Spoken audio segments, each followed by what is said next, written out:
sikna sainaba ngamdana satliba chillaba bazar gi lambi asida Violet amadi Major Gilbert lanmi gi phijo setuna makhoi ani su lambi asida lakli makhoi ani asum lakminarambadagi Violet dukan amagi mapada mahak leptuna lehoba adu ubada Major Gilbert leithoraktuna Violet ta kaidawrabagi nahak bo haina hanglagi Violet dukan aduda yoliba asangba masugi Emerald gi nung aduda yenglambadagi mahak Major Gilbert ta amuk onthoraktuna dukan aduda yoliba nung adu Major gi mit ki machuga khetnaba amata leite sab manai nung asi urubada aihaki thamoida karigumba ama fauri masibu kari kobage haiba wang asi hanglaga episode asigi ahanba sin asi matang aswaida loisilli mathangi sin asida amuk udliba asina Violet hospital gi phamung amada tumlambadagi mahak mamit adu tapna pangthoraktuna makeup thoglagi Bandage na koina yesilaba makhut adu yengladuna Violet tapna hogalagi aduga mahakki manakta leiriba se kolom adu paiduna mahak chithi iba horage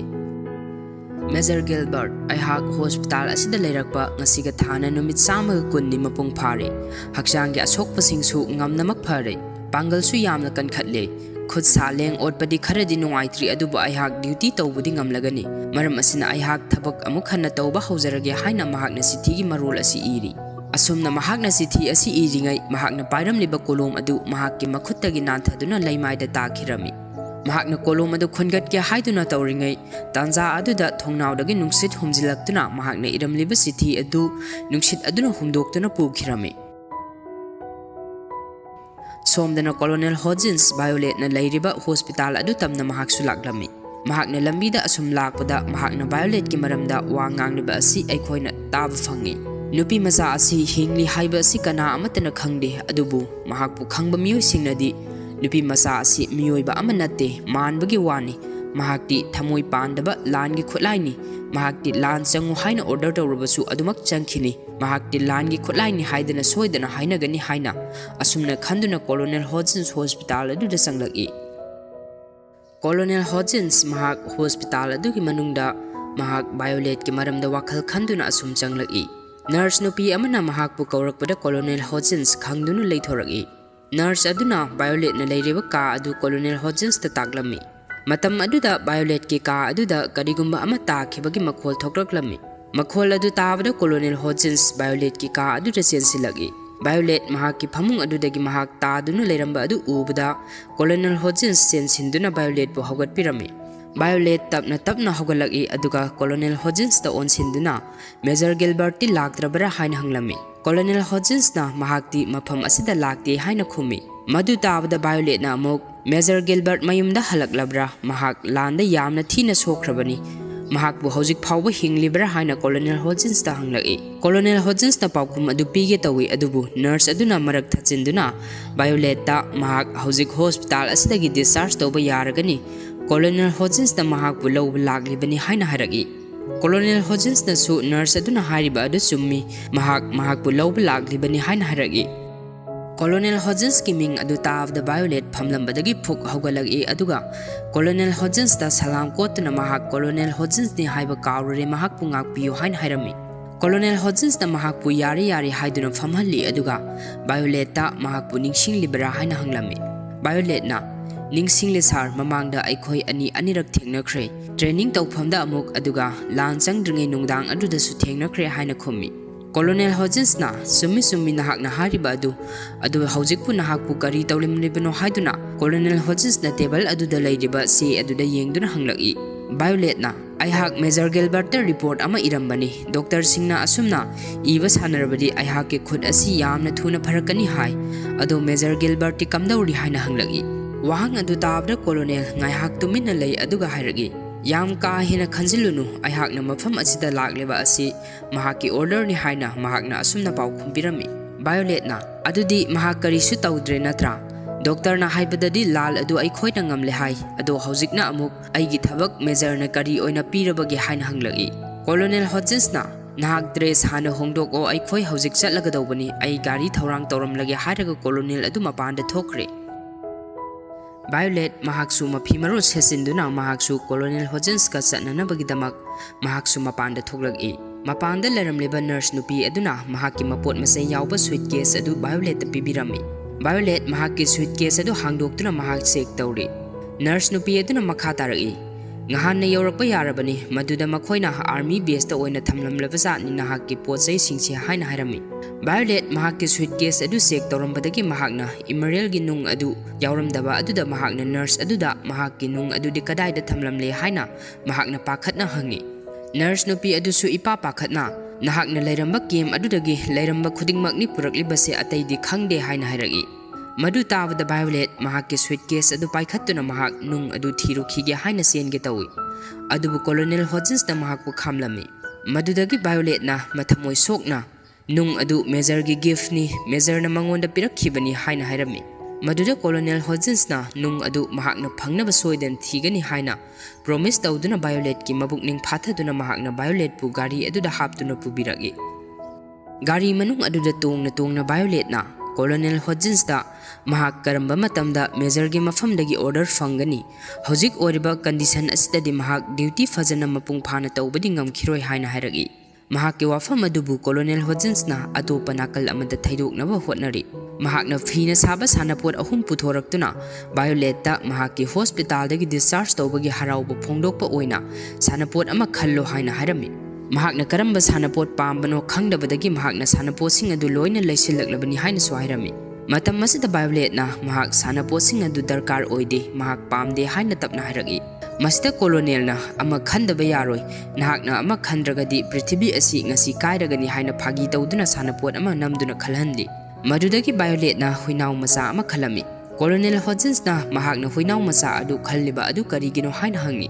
maduda Violet na maramdi Major Gilbert ki mayambana mahak asi Major gi asan bu huinaw ni haiduna hek hai haina hairagi madudagi Colonel Hodgins na wari edu nungairaroi khanbadagi mahakna wari edu atopa nakal amada amuk thaidoknaba honaragi mafam asigi train track sing asi landa loina kaikhre ngasigi journey asi yamna sangba journey amadi oirani ado nahakpu mamangda leidenda lakravara haina hangi maduda Violet na mahakti amukta laktri haina khommi aduga phina saba huinaw adu mayana kanna siksinduna thammi masigi makha tarakpa sin asida amuk haukiba lan gi thodok matek ama amuk odle Violet yamna thina soklaba Major Gilbert ki manakta mahak Major bu sangduna leiri matam asida Major Gilbert na Violet ta Violet nahak hojik free oina hinjeruro aduga aroiba oina aina nahak pu thamoi sengna hairaga wa adu makha taramdana sin asi adumang loisinkhre Violet jahas amagi mapanda leptuna leiri Colonel Hodgins mahak manakta sangsilagi aduga mafam adu Leiden City gi hithangphamni haiduna mahakna mafam adu bo masak taklami madudagi makhoi jahas adu asum tongduna lakpana makhoi Leiden yauduna makhoi jahas adudagi kumtharagi jahas adudagi kumtharaktuna Colonel Hodgins na Violet ta Major na hairamba wa khara tamlami Major Gilbert na nahakpu lan asi loiraba matungda nahaki yaifanabagidamak nahakpu mahaki khwaidagi thajaba mari mata ama oiriba Evergarden family da nahakpu sinarami ayakna imung adugi miyoisinga pau phaunari imung adugi ahal adunasu nahakpu makhoina lausilage haina hairake haina Violet ta tamlami madudagi makhoi Evergarden family adu yausilaklami yum adugi doorbell adu khingduna imung adugi miyoising adu kauthoklami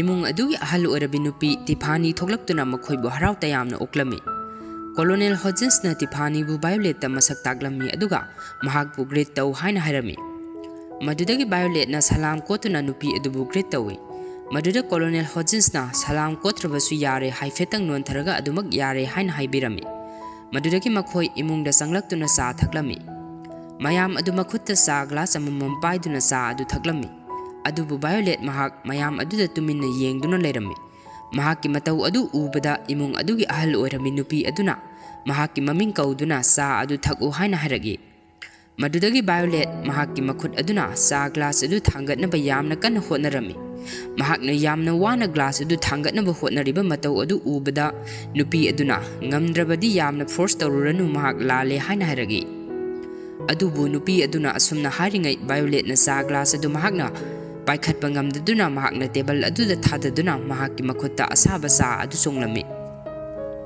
madu ubada nupi aduna makhut adu pokpa tare haiduna Oliver hariba nupa aduda ice khara purak u haina hairami maduda Violet na mahakki makhut adudi karisu asaba phawroi hairaga mahakki makhutta yetliba bandage adu lauthokduna mahakki silver na saduna hapliba mahakki makhut adu mayam aduda ulami mahakki ahapa makhut adu haujiki oinadi khitang lummi khara leiragadi hainarak ani haina mahakna harami Madudagi ahal aduna mahakpu ka amada pusinbiduna mahakna naha oiringai matamda ublamba khutki glove ama Violet pibirami. Colonel na glove adu upsillo haibadagi Violet glove adu upsilami. Glove adu mangonda yamna paksare haina Colonel Hodgins na haibirami. Madudagi Colonel Hodgins na Violet onsilaktuna mahak satlage thienglani mahak office ta chusat kadabani imung adugi ahal orabi tiphani na haibi illu haina mahak na Violet harami. Nupi aduna karisu koiganu mahakpu mahakki hek apokpa mamani khallo haina harami. Matam asida Violet na mahakti piklingai matamdagi mama mapa masak khanglakte aduna ima ipa mahut sinbagi kanaba leite haina mahakna lanmi amagi matawgumna wa nganglagi. Matam asida nupi aduna mahakki sumasa nipa ama leirami adubu mahaksu landa sikhre haina haragi. Masida Violet na nahakki nasa nipa adugi aihakna mahut sinba yaroi haina amuk haragi. Violet na haidurakliba wahising asi tabada nupi adu angakpa phawi. Madudagi Colonel Hodgins na mahakpo thimjinbirami. Mahakna mafam asida yamna nungaina leiba haiba asi Major Gilbert ki apambani aduna mafam aduda nahak nungaina leigadabani haina harami. Major Gilbert ki apambani haibadagi Violet mahak yaningde mafam aduda mahak lehawi. Colonel Hodgins su nungaidana mahak thong adu hangdoktuna thokdagi. Colonel na gate mapa adu hek yaubaga Violet thong adu hangdoktuna Colonel gi manak tamna sensilagi aduga mahakpu Major Gilbert na mafam asida thamlamliba asi karigino mahakki makhut adu yawdrabani na haujikti mahak asi kanararoi khanbagira mahak training khajiktang tawrabadi mahak hanagi matawgum fight amuk hanna tawba ngamgani haina mahakna hairagi maduda Colonel na Violet ta haujikti lan haibadu lorabani haina haibiragi. Madudagi Violet na adudi haujik aihak asi karisu kanadraba natra adu oirabadi aihakpu atopa mafam amada langthokpiramu haina hairagi. Madudagi Colonel Hodgins na mahak mafam aduda leho haibe yararoi khangbadagi mahakna Violet pu mahakki thabak tawfam aduda pubiraklami. Makhoi ani lambi aduda asum lakpada Violet na Colonel Hodgins pu Lieutenant Colonel Hodgins haina kauragi. Maduda Colonel Hodgins na mahak haujikti army dagi retire tawrabani aduna mahak haujikti lieutenant oidre aduna haujikti mangonda president haina kau haina harami. Madudagi mahakna Violet ta mahakki company adugi maramda wari lirami. Mahakna ariba building adu leisillaga mahakna nauna amuk design tawthokpani. Ahanba floor asina reception gi floor ni aduga anisuba asina makhoigi writing department ni haina harami.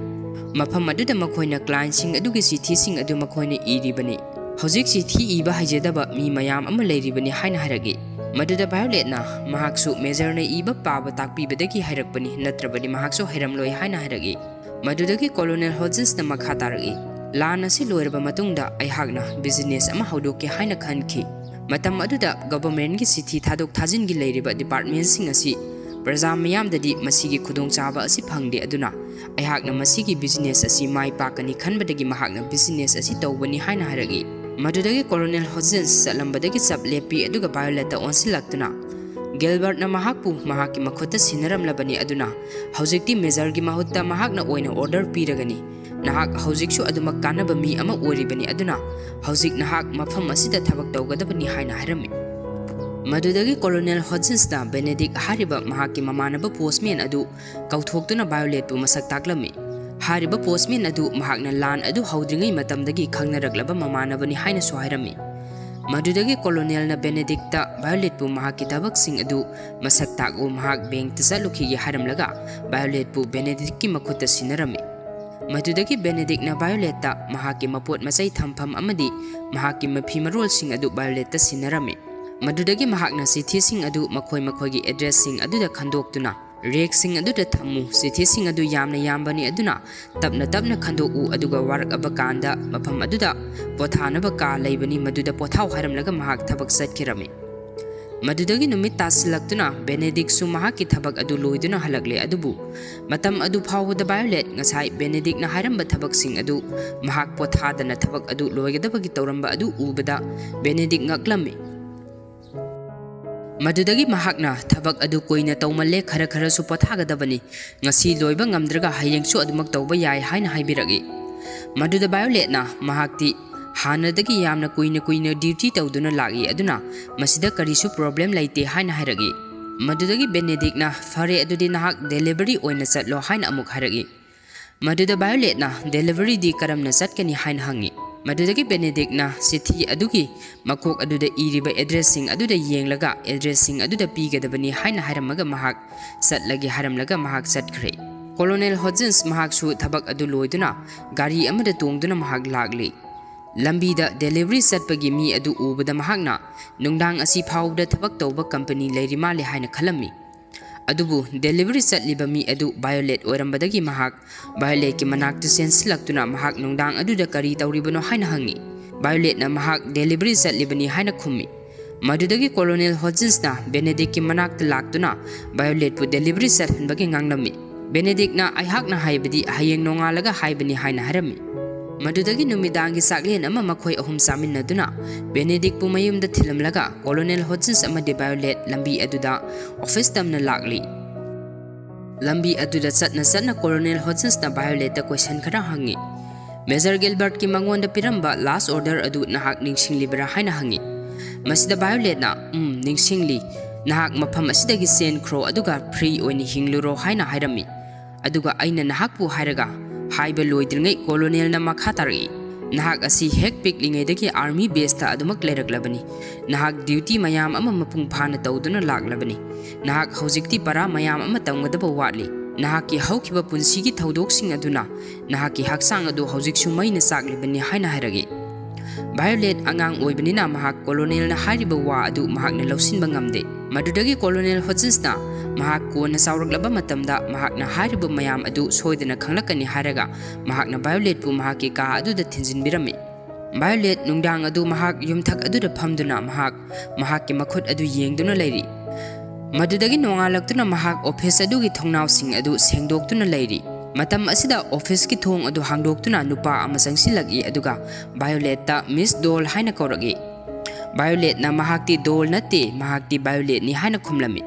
Matam asida nupa aduna sangsilagtuna Miss Violet aihak ki sithi amata ibiyu aihak ti sithi iba haijade haina hairagi.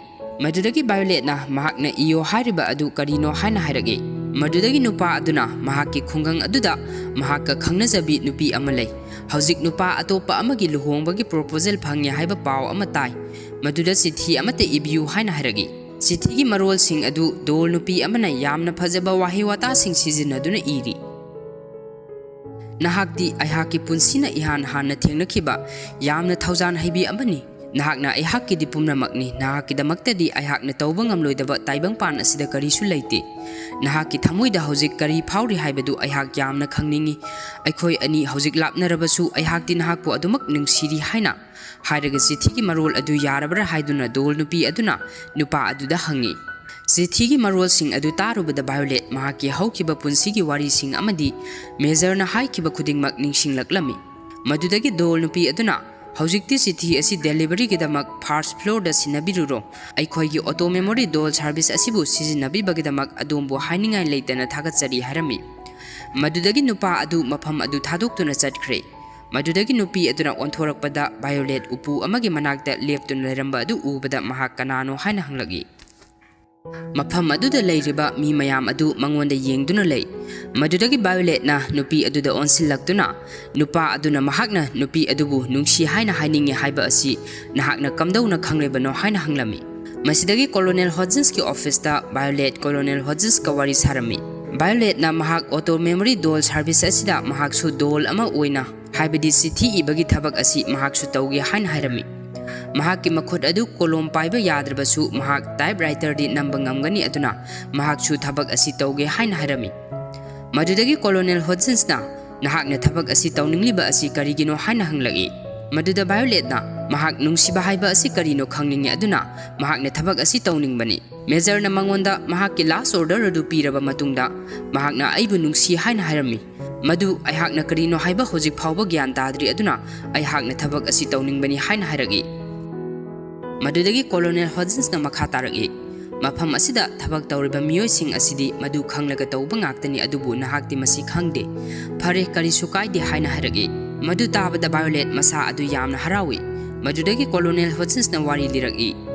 Nupi masa asi mahak hek piklingai daki Major Gilbert ki order khaktabu mahak ni induna lakpani. Ngasi asina ahanbani mahak na masana thabak asi tawningi hairakpa asi. mayam pumnamaknadi mahak asi thamoi pandabini mahakti langi khulaini haina hainaribani adubu mahak ngasidi nungsiba haiba asi karino haiba khangningle haina hairakle haina kanagumba amada Colonel Hodgins na wari asi liri masigi makha tarakpa sin asida amuk langi thaudok matek ama amuk udli Istiar aduda soktuna taaduna leiriba Major Gilbert pu siba yakhiroi haiduna Violet na mahakna makhut adu yadra phawbada mahakna Major Gilbert pu mayana Major gi phurit adu siktuna Major bu hawgat hana bu khonari adu Major na mahak pu khamlaga mahak mafam adu thadoktuna satkhro aduga maning tamna hingluro haina harami aduga aroiba oina Major Gilbert na Violet ta ai nahak pudi thamoi sengna nungsi haina haraga season 1 gi episode 1 asi matang aswai loisilli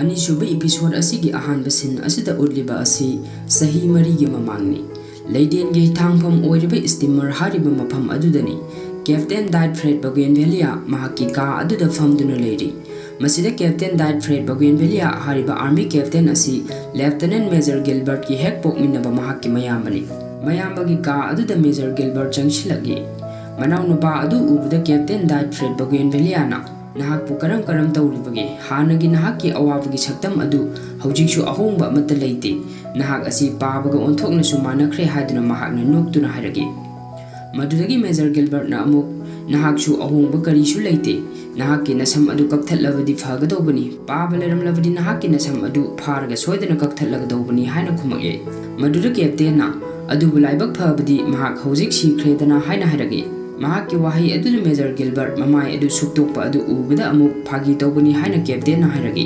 maduragi captain na amuk makha taragi nahaki promotion kabagi harau phongdokpa oina aihakna nahaki khudol pot ama puragi adubu masi khulai oina sijinno yamna ka hena khanjiluna haina hairaga mahakna phi adu haidokaga yengu haina hairagi Major Gilbert na phi adu haidoktuna yengi aduga tumduna leiriba nupi macha adubu hodok pirami madudagi amuk Captain Bougainvillea na aihakna nupi macha asi North Eastern War Zone dagi mahakpu pubirakpani mahakki mamingna hairaga sin asi change tawduna hojik oiriba present time aduda amuk udli Violet na mahakki maming adu Violet Evergarden kawi haiduna CS Postal Company adugi head dol oiribi Catalia Baudelaire da masak tagi Colonel Hodgins na nupi macha asi ngasidagi company asida mahak dol ama oina thabak tawba hawragadawbani aduna mahakpu training fajana pibiyo haina Catalia Baudelaire da hairami madudagi ka amada amuk Violet amadi Catalia makhoi ani wari sanaduna leiri Catalia na Violet ta mahak makhoi gi company auto memory dol service adugi maramda kari khangle haina hanglagi maduda Violet na mayamna request tawrapagi matung inna makhoina sithising I haina Colonel Hodgins na mangonda haibirami haina khumi aduga amuk mahakna makha taragi aihak karino haibadi mapung phana di khangdri adubu aihak duty tawbuni ngamgani haina harage mahakki wahising adu tabada mahakki maningda typewriter namduna leiribi Iris na lauduna hairage duty haibadi karino thabak asi irai laiba thabak amadi natte karino nangna hairibado haina khon kalapna hairage Catalia na Iris bu themjinbiduna mahak tumina lehankre matam aduda Erika ka adugi thong adu hangdoktuna mahak changlagi mahak changlakpa ubada Catalia na Violet ta company adugi miyosing adu mangonda masak taktri aduna mahakna mayam adu masak take haina hairagi madudagi mahakna dol haibagi asangba mamingdi haiduna hek haigi tawbaga Violet na mahak sukhangi dol haibadi auto memory dol service asigi asamba mamingni masi mahakna ngarangna khangle haina hairagi madudagi Catalia na summi nahakna hariba adu haiduna mahakna mafam aduda leiriba staff sing adu mangonda masak taklami hojik nangonda wangang lakkiba nupi macha asigi mamingna Iris kobani mahak asi company asigi anoba staff ni haina masak tagi Iris makhut adu Violet ta onsiduna haibagi maongda thangali Catalia na amuk Erika bu Violet ta masak taklami Erika asi hojik mahak kapunna thabak tawminari company asi anoba oibnina aikhoi loina makarisu haiba natte haina haragi Erika mafam adu thadok tuna satkre mahakna satkibada Violet ki nakong mayada Catalia na haribasing asi lali haina hairami haibadi makhoi asi karisu haiba natte hariba asibuni Catalia Baudelaire haribi head dol asidi miyamna yamna pamnaba demand leibi sithi ibi dol amakhakni masini mahakna Violet ki nakong mayada mahakna tumina murum solmliba asi Ketlea Violet ki manakta changsilaki aduga mahak typewriter sizinaba haibra haina hangi. Violet na mahak mamangda amukta sizinakidri haina khumi. Ketlea na phari adudi ngasidagi hekta practice tawba hawrasi haina hairagi. Iris mahak typewriter adu namna dol oibasibu hekta irai laina oiba yabagi maungda haina mahakna matomta murum soli. Matam asida Ketlea na Iris pu kauduna mahak ki typewriter ki instruction gi larik tu amukta wai ki haina hairagi. Iris na yagani hairagi. Ketlea na Violet pu phammu haiduna hairami. Maduda Violet na army amagi matawgum selu tawduna yes miyam haina haiduna mahak jangshinduna sit aduda famkre. Mahak ki mataw adu ubada Ketlea ingangagi. Violet typewriter adugi mamangda mahak tumina famduna lay. Ketlea mahak ki manakta jangsilakduna phammi aduga mahak ki khutta obliba globe adu lawthoko haina hairagi.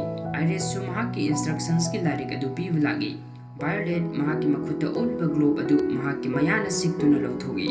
Mahak ki ahapa makhut adu ubada Ketlea Iris amadi Erika ingaknaktuna Violet pu yengduna lay. Ketlea na Violet da mahak ki makhut adu karisu tawdabra haina ngaktuna hangi. Violet na karisu problem leite haina khumi. Madudagi Ketlea na typewriter adu namba taklami. Si asina asumna hapsillo aduga nahaki khudombi sing adu mafam sana thammu aduga namba tammo haina takpirami. Violet typewriter adu mahakna tapna namba hawi. Ketlea na summi asumna namgadabni larik asigi instructions asigi matung inna namsi haiduna mahakna larik adu faktogi. Violet mahak ki ahapa makhut adu mahakna nambada hena nungainamagdamakta mahakna mahak ki makhut adu nat khara leithok lesin tawduna semi. Mahak ki mataw adu da Iris na mamit kuptana yengli. Madudagi Violet na makhol yamna hawna type tawba hawraklami.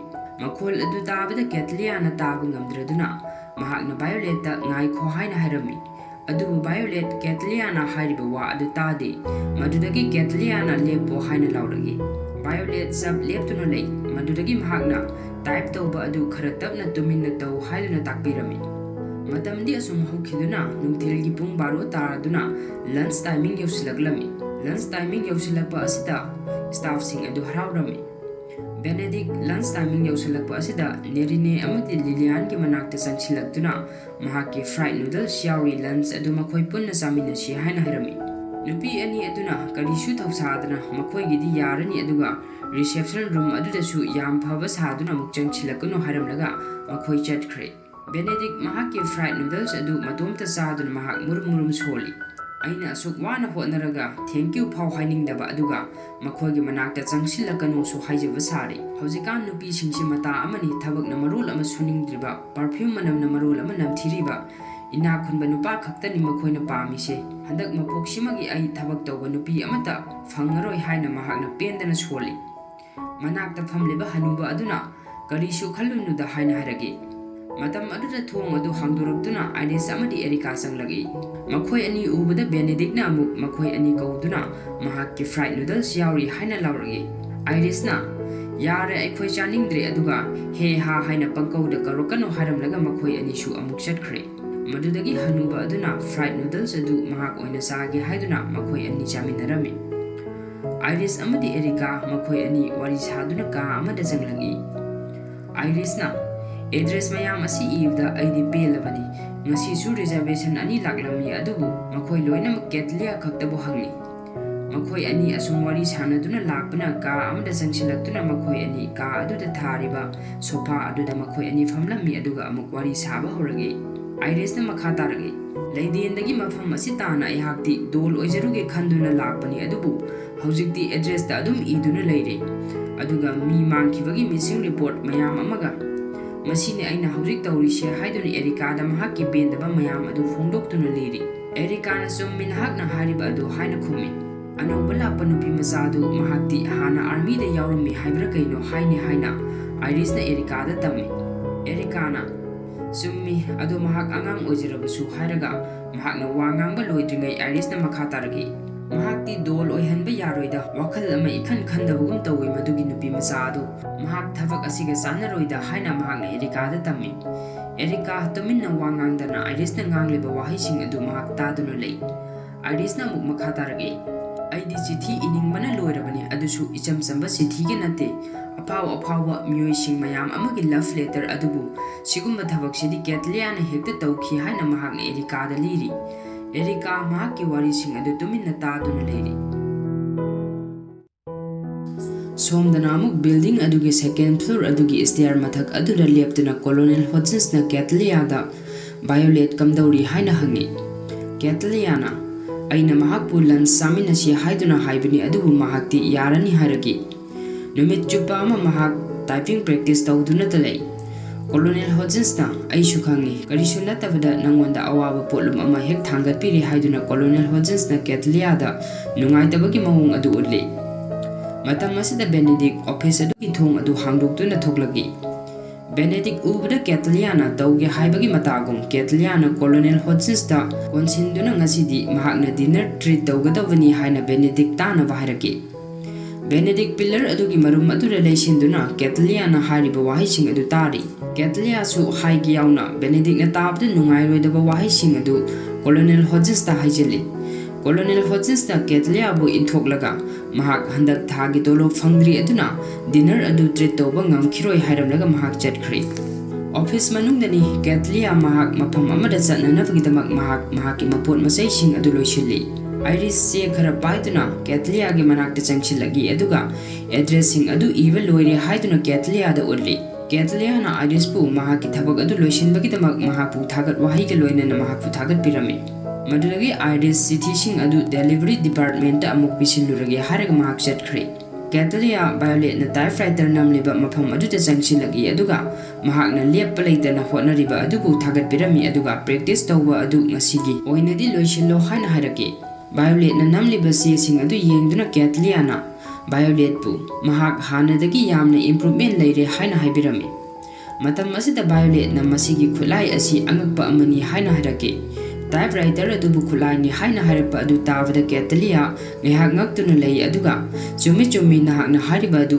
ꯑꯩꯈꯣꯏꯒꯨꯝꯕꯤ ꯄꯥꯡꯒꯜ ꯁꯣꯟꯕꯤ ꯅꯨꯄꯤꯁꯤꯡꯒꯤꯗꯤ ꯁꯃꯥꯖ ꯑꯁꯤꯒ fight ꯇꯧꯅꯕ ꯍꯣꯠꯅꯕꯗ ꯃꯇꯦꯡ ꯄꯥꯡꯂꯤꯕ ꯈꯨꯠꯂꯥꯏ ꯑꯃꯅꯤ ꯐꯔꯦ ꯑꯗꯣ ꯍꯌꯦꯡꯗꯤ ꯅꯍꯥꯛ ꯗꯣꯜ ꯅꯨꯄꯤ ꯑꯃꯒꯤ ꯃꯅꯥꯛꯇ ꯑꯩꯍꯥꯛꯅ ꯄꯨꯕꯤꯒꯅꯤ ꯑꯗꯨꯒ ꯅꯍꯥꯛꯄꯨ ꯇ꯭ꯔꯦꯅꯤꯡ ꯐꯖꯅ ꯄꯤꯔꯒꯅꯤ ꯍꯧꯖꯤꯛꯇꯤ ꯑꯩꯍꯥꯛ ꯗꯦꯂꯤꯚꯔꯤ ꯁꯔꯚꯤꯁ ꯑꯃ ꯆꯠꯀꯗꯧꯔꯦ ꯀꯅꯥꯒꯨꯝꯕ ꯑꯃꯅ ꯔꯤꯀ꯭ꯋꯦꯁꯠ ꯇꯧꯔꯛꯂꯕꯗꯤ ꯑꯩꯈꯣꯏ ꯗꯣꯜ ꯑꯃ ꯑꯣꯏꯅ ꯃꯈꯣꯏꯒꯤ ꯃꯅꯥꯛꯇ ꯆꯠꯇꯨꯅ ꯆꯤꯊꯤ ꯏꯕꯒꯤ ꯊꯕꯛ ꯑꯁꯤ ꯑꯩꯈꯣꯏꯒꯤ ꯏꯊꯧꯅꯤ ꯍꯥꯏꯅ ꯇꯥꯛꯄꯤꯔꯝꯃꯤ ꯚꯥꯏꯑꯣꯂꯦꯠꯅ ꯇꯥꯏꯞꯔꯥꯏꯇꯔ ꯑꯗꯨ ꯃꯍꯥꯛꯀꯤ ꯀꯥꯗ ꯇ꯭ꯔꯦꯅꯤꯡ ꯇꯧꯅꯕꯒꯤꯗꯃꯛ ꯊꯝꯖꯒꯦ ꯍꯥꯏꯅ ꯀꯦꯇꯂꯤꯌꯥꯗ ꯍꯥꯏꯔꯝꯃꯤ ꯀꯦꯇꯂꯤꯌꯥꯅ ꯑꯌꯥꯕ ꯄꯤꯗꯨꯅ ꯇꯥꯏꯞꯔꯥꯏꯇꯔ ꯑꯗꯨ ꯚꯥꯏꯑꯣꯂꯦꯠꯅ ꯃꯍꯥꯛꯀꯤ ꯀꯥ ꯑꯗꯨꯗ ꯊꯥꯡꯖꯤꯟꯗꯨꯅ ꯃꯍꯥꯛ ꯑꯍꯤꯡ ꯆꯨꯞꯄ ꯇꯥꯏꯞ ꯇꯧꯗꯨꯅ ꯄ꯭ꯔꯦꯛꯇꯤꯁ ꯇꯧꯗꯨꯅ ꯂꯩꯔꯝꯃꯤ ꯅꯣꯡꯉꯥꯜꯂꯛꯂꯦ ꯚꯥꯏꯑꯣꯂꯦꯠ ꯀꯣꯂꯣꯅꯦꯜ ꯍꯣꯖꯤꯟꯁꯀꯤ ꯑꯣꯐꯤꯁꯇ ꯆꯪꯁꯤꯜꯂꯛꯇꯨꯅ ꯃꯍꯥꯛꯅ ꯃꯦꯖꯔ ꯒꯤꯜꯕꯔꯠꯇ ꯏꯕ ꯆꯤꯊꯤ ꯑꯃ ꯄꯤꯔꯝꯃꯤ ꯀꯣꯂꯣꯅꯦल ꯍꯣꯖꯤꯟꯁꯅ ꯆꯤꯊꯤ ꯑꯁꯤ ꯃꯦꯖꯔ ꯒꯤꯜꯕꯔꯠꯇ ꯏꯕ ꯆꯤꯊꯤꯅꯤꯅꯦ ꯍꯥꯏꯅ ꯚꯥꯏꯑꯣꯂꯦꯠꯇ ꯑꯣꯟꯁꯤꯟꯗꯨꯅ ꯍꯥꯏꯔꯛꯏ ꯚꯥꯏꯑꯣꯂꯦꯠꯅ ꯃꯥꯅꯤ ꯁꯥꯔ ꯑꯩꯍꯥꯛ ꯃꯐꯝ ꯑꯁꯤꯗ ꯊꯕꯛ ꯑꯅꯧꯕ ꯑꯁꯤꯒꯤꯗꯃꯛ ꯇ꯭ꯔꯦꯅꯤꯡ ꯇꯧꯔꯤ ꯍꯥꯏꯕ ꯑꯩꯍꯥꯛꯀꯤ ꯀꯔꯦꯟ ꯁ꯭ꯇꯦꯇꯁ ꯑꯁꯤ ꯃꯦꯖꯔ ꯒꯤꯜꯕꯔꯠꯇ ꯈꯪꯍꯟꯅꯤꯡꯗꯨꯅ ꯇꯧꯕꯅꯤ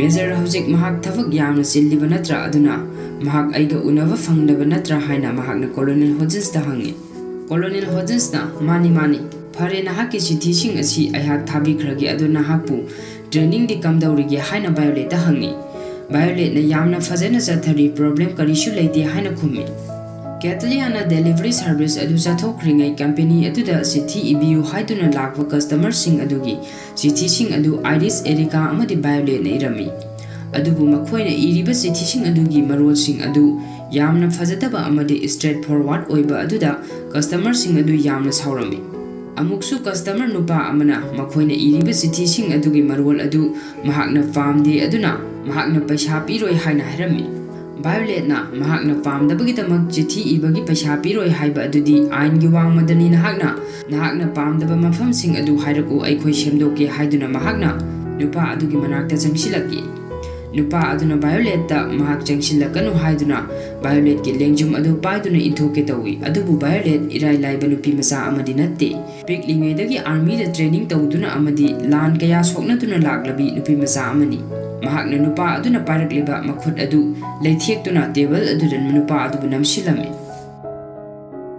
ꯀꯣꯂꯣꯅꯦꯜ ꯍꯣꯖꯤꯟꯁꯀꯤ ꯑꯣꯐꯤꯁꯇꯅꯤ ꯀꯣꯂꯣꯅꯦꯜ ꯍꯣꯖꯤꯟꯁꯅ ꯚꯥꯏꯑꯣꯂꯦꯠ ꯑꯃꯗꯤ ꯑꯦꯔꯤꯀꯥꯕꯨ ꯀꯧꯁꯤꯟꯗꯨꯅ ꯀꯁꯇꯃꯔ ꯈꯔꯗꯒꯤ ꯀꯝꯄ꯭ꯂꯦꯟ ꯂꯥꯛꯏ ꯍꯥꯏꯅ ꯃꯈꯣꯏ ꯑꯅꯤꯗ ꯇꯝꯃꯤ ꯚꯥꯏꯑꯣꯂꯦꯠꯅ ꯀꯔꯤ ꯄ꯭ꯔꯣꯕ꯭ꯂꯦꯝ ꯂꯩꯔꯕꯒꯦ ꯍꯥꯏꯅ ꯍꯪꯉꯤ ꯀꯣꯂꯣꯅꯦꯜ ꯍꯣꯖꯤꯟꯁꯅ ꯀꯔꯤꯁꯨ ꯂꯩꯇꯦ ꯑꯗꯣ ꯅꯍꯥꯛ ꯍꯧꯖꯤꯛ ꯀꯔꯤꯁꯨ ꯇꯧꯗ꯭ꯔꯕ꯭ꯔꯥ ꯍꯥꯏꯅ ꯍꯪꯉꯤ꯫ ꯚꯥꯏꯑꯣꯂꯦꯠꯅ ꯑꯩꯍꯥꯛ ꯏꯁꯥꯗ ꯑꯅꯥ ꯑꯌꯦꯛ ꯀꯔꯤꯁꯨ ꯊꯣꯏꯗꯣꯛꯄ ꯂꯩꯇꯦ ꯍꯥꯏꯅ ꯈꯨꯝꯃꯤ꯫ ꯀꯣꯂꯣꯅꯦꯜ ꯍꯣꯖꯤꯟꯁꯅ ꯅꯠꯇꯦ ꯑꯩꯅ ꯍꯥꯏꯕꯗꯤ ꯗꯣꯜ ꯑꯣꯏꯅ ꯊꯕꯛ ꯇꯧꯕ ꯑꯁꯤ ꯀꯝꯗꯧꯔꯤꯕꯒꯦ ꯍꯥꯏꯅ ꯍꯪꯕꯅꯤ ꯍꯥꯏꯅ ꯍꯥꯏꯔꯛꯈꯤ꯫ ꯚꯥꯏꯑꯣꯂꯦꯠꯅ ꯃꯍꯥꯛ ꯌꯥꯝꯅ ꯀꯟꯅ ꯍꯣꯠꯅꯗꯨꯅ ꯇ꯭ꯔꯦꯅꯤꯡ ꯇꯧꯔꯤ ꯍꯥꯏꯅ ꯈꯨꯝꯃꯤ꯫ ꯑꯦꯔꯤꯀꯥꯅ ꯀꯣꯂꯣꯅꯦꯜ ꯍꯣꯖꯤꯟꯁꯇ ꯃꯈꯣꯏ ꯉꯁꯤ ꯔꯤꯖꯔꯕꯦꯁꯟ ꯑꯃꯠꯇ ꯂꯩꯇꯦ ꯑꯗꯨꯅ ꯃꯈꯣꯏ ꯑꯅꯤ ꯄꯨꯟꯅ ꯊꯕꯛ ꯇꯧꯃꯤꯟꯅꯒꯦ ꯍꯥꯏꯅ ꯀꯣꯂꯣꯅꯦꯜ ꯍꯣꯖꯤꯟꯁꯇ ꯍꯥꯏꯔꯛꯈꯤ꯫ ꯚꯥꯏꯑꯣꯂꯦꯠ ꯑꯃꯗꯤ ꯑꯦꯔꯤꯀꯥ ꯃꯈꯣꯏ ꯑꯅꯤ ꯇꯥꯟꯅꯗꯨꯅ ꯊꯕꯛ ꯇꯧꯃꯤꯟꯅꯔꯤ꯫ एरिकाना इगदब मरोलसिंग अदु हाइरि अदुगा बायोलेटना टाइप तौरी।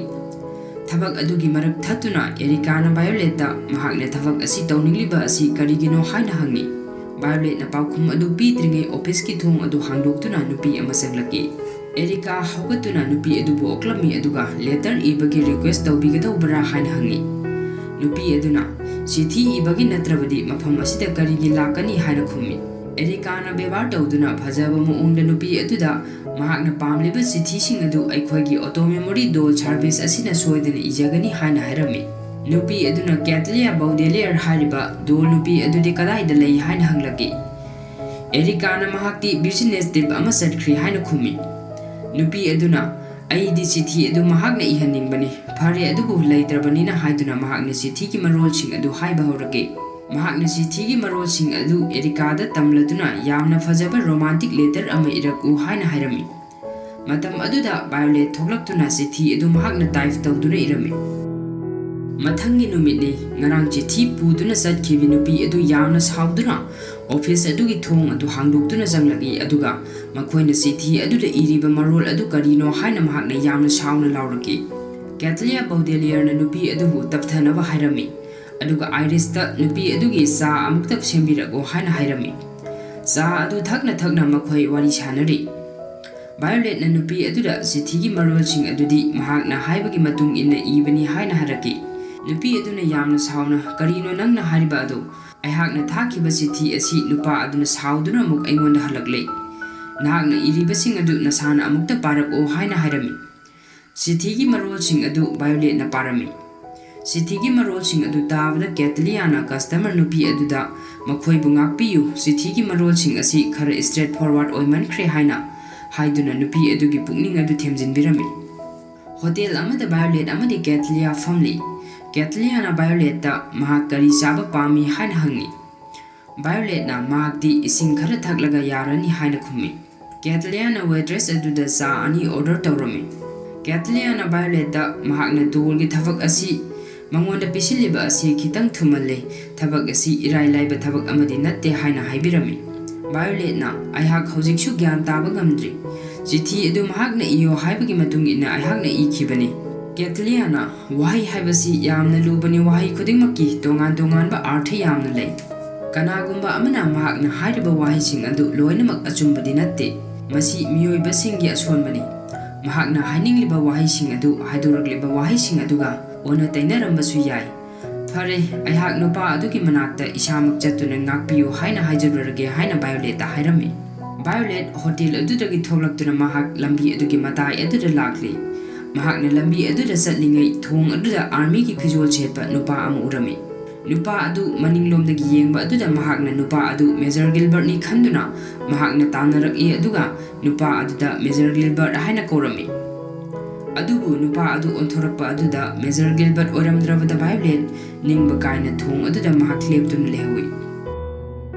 एरिका थोंगनाव अदुदगी महाक तारकलिबा नोंगसिंग अदु येंगदुना Larry.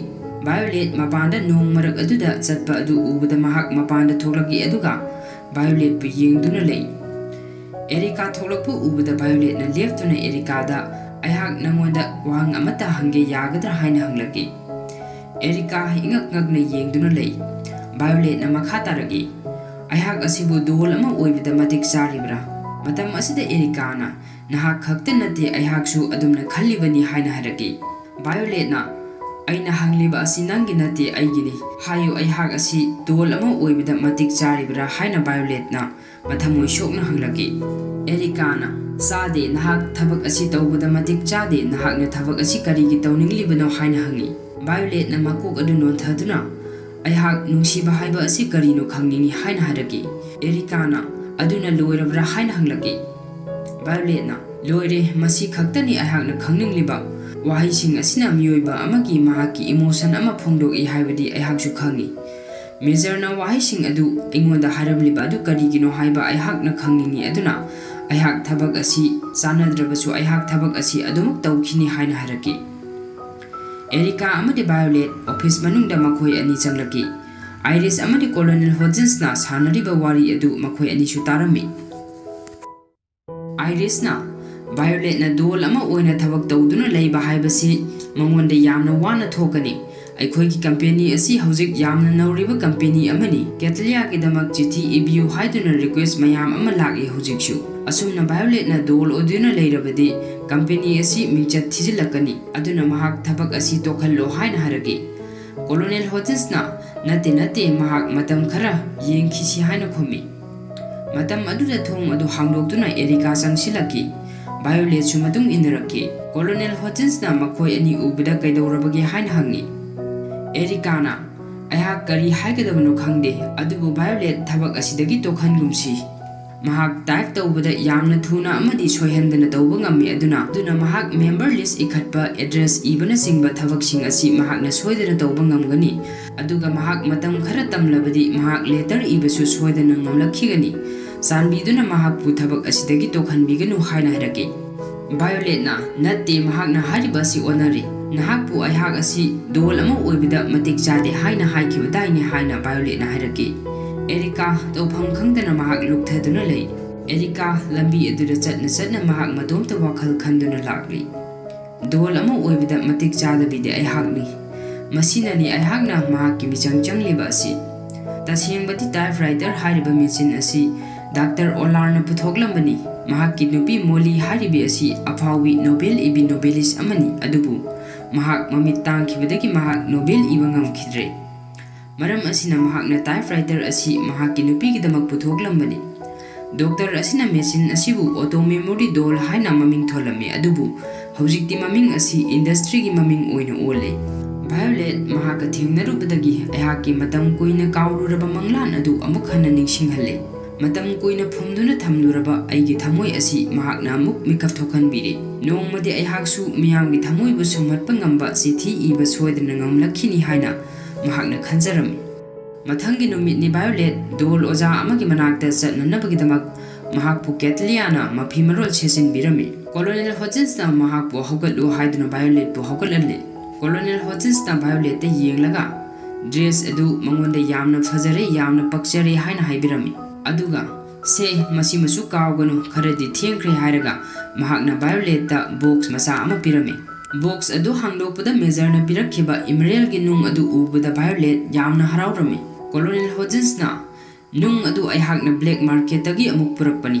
kanagumba kharana nangi pot asi tuminna yonthoklamlaba male haina harami Violet mamita mapi irachena nung adu mangaksamda thechili Catliana Fare ado Violet nahak dol gi training course ama yawgadabani short term course su lei Iris su training course ama yawrurabani oza adu yamna strict oibani nahakadi yamna sanarani haina haibiraki masigi makha tarakpa sin asida amuk uliba asina Catlia amadi Colonel Hodgins bar amada makhoi ani beer thakli Catliana Violet na hek paliba major hariba asi kanano haina Colonel Hodgins ta hangi Colonel Hodgins na Gilbert ni mahak aiga military academy da leminarakpa marup amani Bougainvillea family dagini mahak ina khunba imung dagi hawraklabasu mahak yamna pukchil chawwa afaba mi amani somdana Violet mahak ki nung adu amuk hana phangbada mahak harauduna nung adu bu konsinduna tomli Colonel Hodgins na wari makha taraki adu mahak amuk hana di laglaroi haina haraga season 1 asigi episode 2 asi matang aswai da loisili